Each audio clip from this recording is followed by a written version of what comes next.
I'm Jack Howell. This video is about Marcel Tabuteau's singing interval. If you're one of my students at Duquesne, this video will be mostly review and reinforcement.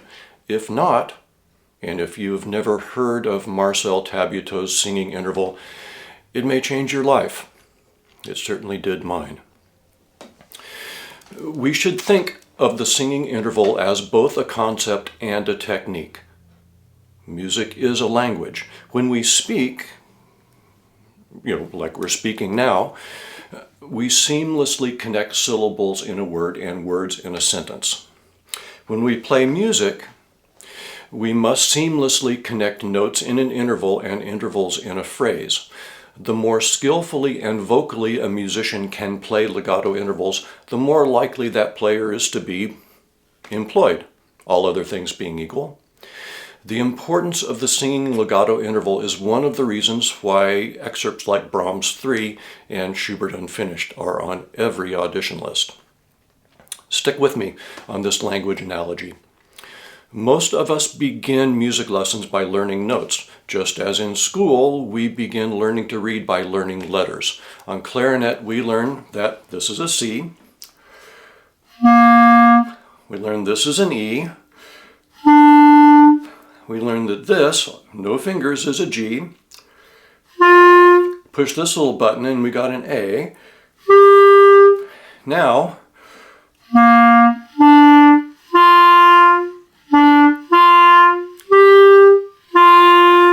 there, we played a tune.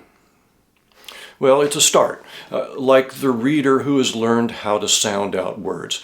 We see k, a, t, cat. And we recognize the word once the letters have sounded, but not before. Eventually, just as the advancing reader learns to organize letters into words and phrases and so to read expressively, so the advancing musician learns to recognize intervals and phrases and begins playing expressively.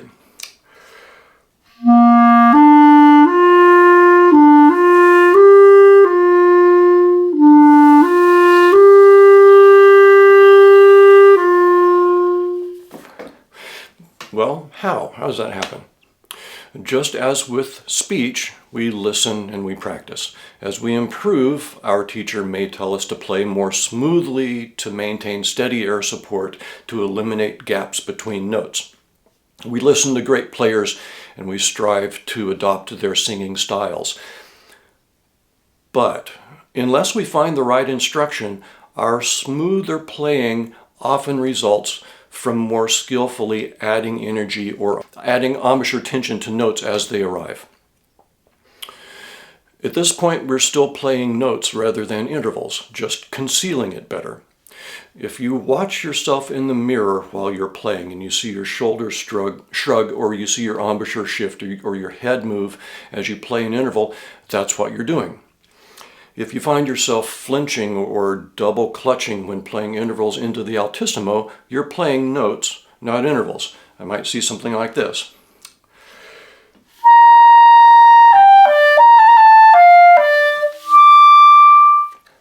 Okay? Obviously, we want to fix that. And the solution, I believe, is Marcel Tabuteau's singing interval. Tabuteau was the father of the American School of Oboe playing in the same sense that Daniel Bonnard was the father of the American School of Clarinet playing. Now, I could go on, but I think it's better for you to Google Tabuteau and Bonnard than me to spend your attention span right now on their biographies. So here's the CD we're talking about. Tabuteau made this recording in 1966, I think, shortly before he died. In fact, at one point in the recording, he says he is preparing for his audition with St. Peter. Poignant. For at least 20 years, I've been telling students, go right now to Boston Records and order a copy of Marcel Tabuteau's lessons. It will be the best $20 you'll ever spend. So getting ready to make this video, I went to Boston Records and the website was gone. The phone number on the CD is no longer in service And I can't find anybody who stocks the CD. They're just single copies here and there. There was one on Amazon for $40. There's one on eBay for $64. So if you know what happened to Boston Records, please leave a comment. And if you've not heard this CD, track down a copy, perhaps from a library or an oboist friend, before it's gone. It seems to be becoming a collector's item. And listen intently. The singing interval is just one of many examples of Tabuteau's profound musical thinking. So anyway, singing interval. I'm going to paraphrase what Tabuteau says. When I play an interval from a lower note to a higher one, it is like a horse jumping over a hurdle. Up, up, up, down.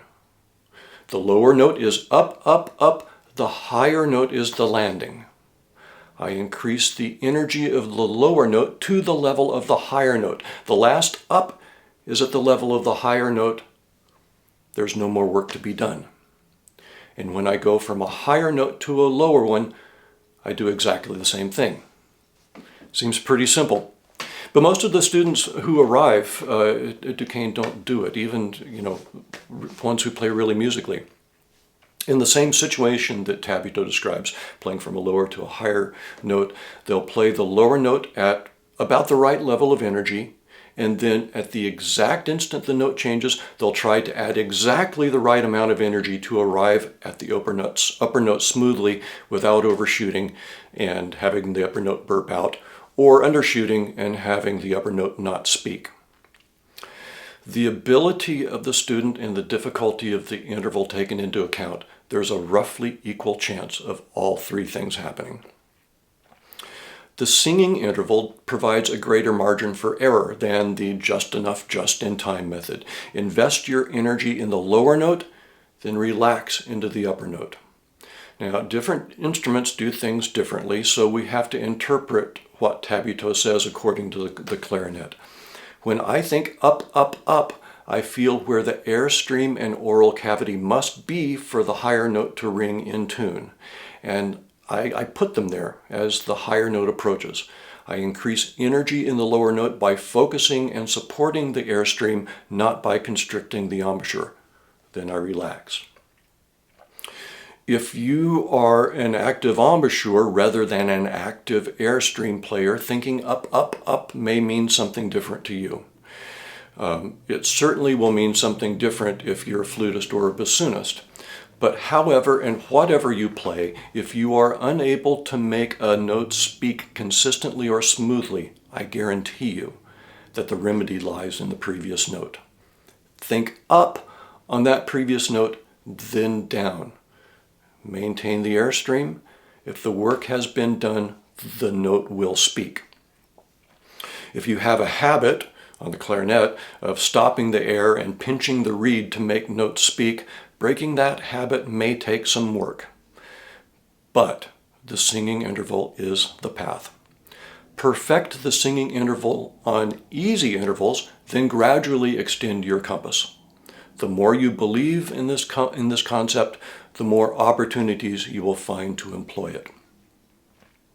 There's a story about Tabuteau in David McGill's excellent book, Sound in Motion. And don't worry, there's a video coming up about the wisdom of David McGill. At a reception, a patron told Tabuteau, "Oh, maestro, I love hearing you play. You play with such feeling." To which Tabuteau replied, "I do not play as I feel, I play as I think." I believe that a musician can hardly do better than to apply Tabuteau's principles. And speaking of principles, here's a gratuitous thought. Who is the leader of the wind section? Some might say that the field general, the leader, is the principal oboe. Others might say the principal flute. Some might even say the principal clarinet. Yeah, see what I did there? I believe it is whichever principal wind has the strongest logic to his or her playing. If you play a phrase differently every time for no apparent reason and nobody has the slightest idea what you are going to do or why, how can they follow you? But if your colleagues can hear what you are thinking, they will follow and support you. A wind section wants to play together, and the principle that makes it easiest to play together is the leader. This is why you should think when you play and not merely emote.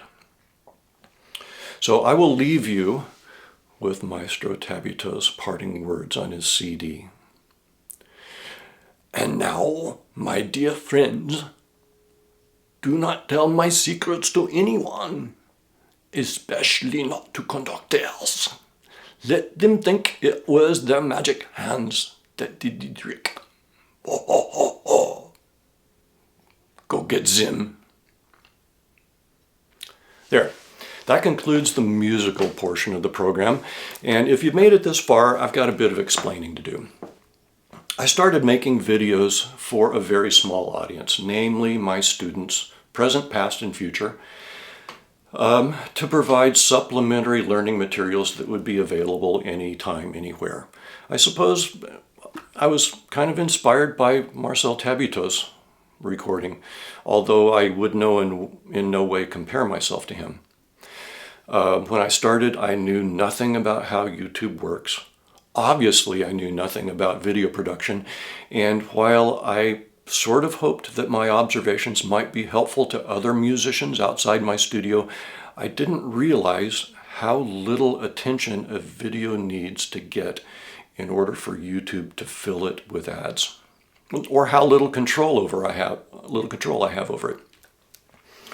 In a way, I reckon it's fair enough. If YouTube didn't provide this platform and the storage, I don't know how else I'd keep videos available for my students, maintenance free, or how you would have found them.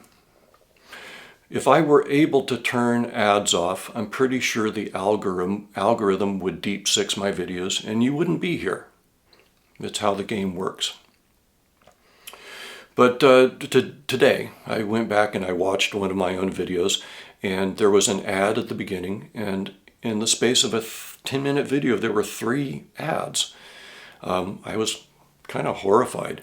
I realized I have no control over what ads are shown or when, and I shudder to think what's going to happen in election season.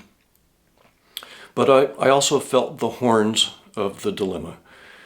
I haven't been able to find the button to turn off ads, but if I do I really want to hit that button and make sure that only 30 people see my videos? Or do I want to let the machine run and see if there's a wider audience? A wider audience strikes me as one of those careful what you wish for kinds of things, which is one reason that after the first couple of videos, I stopped asking viewers to like and subscribe. I also just kind of hate asking people for anything. But seeing all of those ads kind of made me think, if I'm going to be on the field, maybe I should make an effort to play the game. I don't know. I'm conflicted. Thank you for staying to the end. If you feel like subscribing, please do. I guess. Go get 'em.